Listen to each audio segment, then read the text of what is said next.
The pairs of opposites. Balance is the thing to strive for. William Ross. In observing the creative nature and processes of the mind, we find that all manifest existence and experience derive from the interplay of equal but opposite forces. Mind is the architect, imagination, the process, and the pairs of opposites, the building blocks. Normally, we think of opposites as entirely separate and removed from one another. Actually, they are inseparable, united and vary only in degree. Hot and cold, up and down, happy and sad, love and hate, rich and poor, comfort and pain, young and old, health and sickness.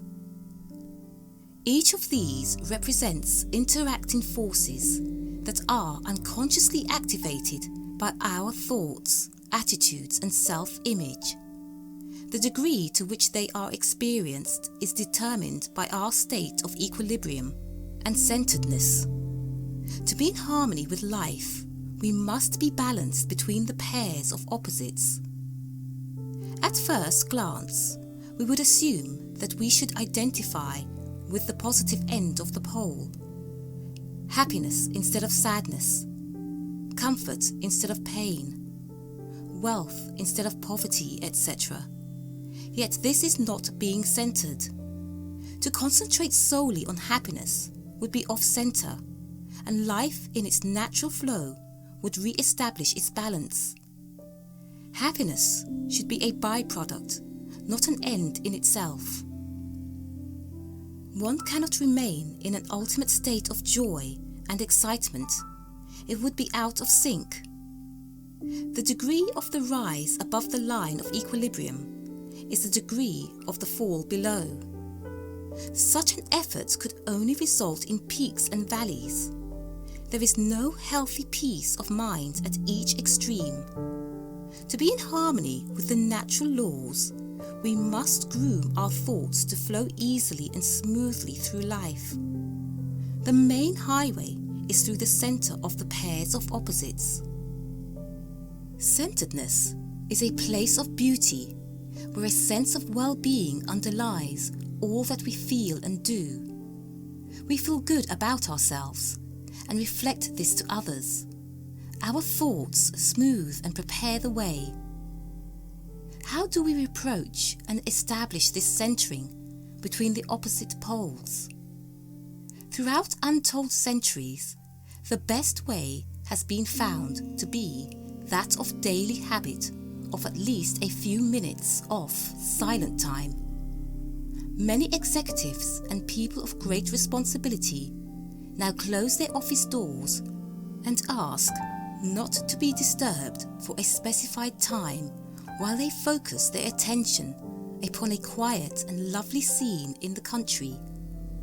Or imagine that they are lying on the grass under a beautiful shade tree. Or perhaps counting their breath up to 5 and back again. Some keep soft and soothing music playing in their offices and in their cars when they drive. The benefits of staying in balance and flowing with the tides of life are beyond measure. Everyone is attracted to beauty, whether it be in nature, a person, or the broad field of art. Beauty is harmony, balance, equilibrium. That which speaks to the subtleties of the soul. It is the center path between the pairs of opposites. The same laws obtain throughout all manifest existence. It is the balance, the equilibrium between these two forces that sustains the planets in their orbits, the galaxies in their positions, and every infinitesimal fragment in its place in the great cosmic procession. Though the eye cannot perceive it, and its complexity dazzles the mind, the sciences of the great and the small are finding, in the orchestrated rhythms of the infinite, a factual phenomenon called the music of the spheres, and the choreography of the all-pervading dance of the celestial parade. Yet it is true that nature's source and purpose are an unfathomable mystery to human intelligence, for the answers lie in frequencies far transcending the capacity of the intellect. Still, to the relatively few great contemplatives of the highest order, these mysteries have been known in their fullness since ages lost in antiquity. If not by means of the intellect, how was this elusive knowledge acquired? By using the mind to transcend itself. There are disciplines by which it can be freed from its limited and enchaining frequencies and rise into those higher dimensions of direct knowing.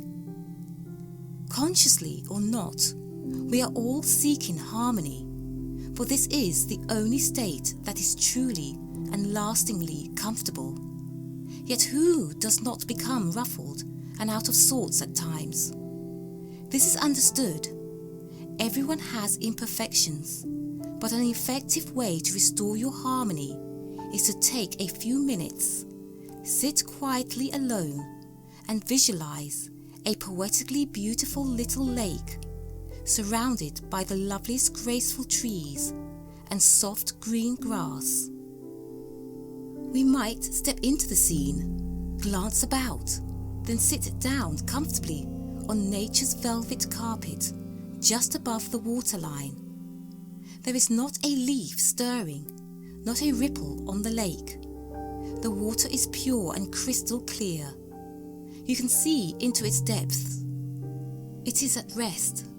It is in perfect harmony. And you have allowed the quiet and subtle beauty and stillness to restore your harmony.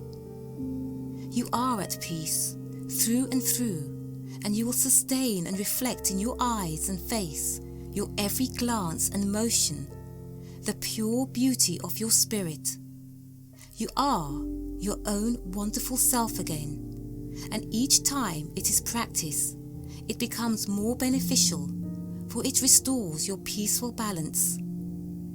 You are now experiencing the wonder, the nobility, and the serenity of your gentle nature, balanced midway between the pairs of opposites. A well-balanced person never does any single thing to the exclusion of everything else. He has learned that the enjoyment of anything is lost just the moment he gets too much of that thing. He quits eating just before he becomes completely satisfied. Watches constantly his balance or poise. There are so few people in the world possessing this rare quality that the ones who have it shine like stars. A. B. Zuttervern. End of this chapter.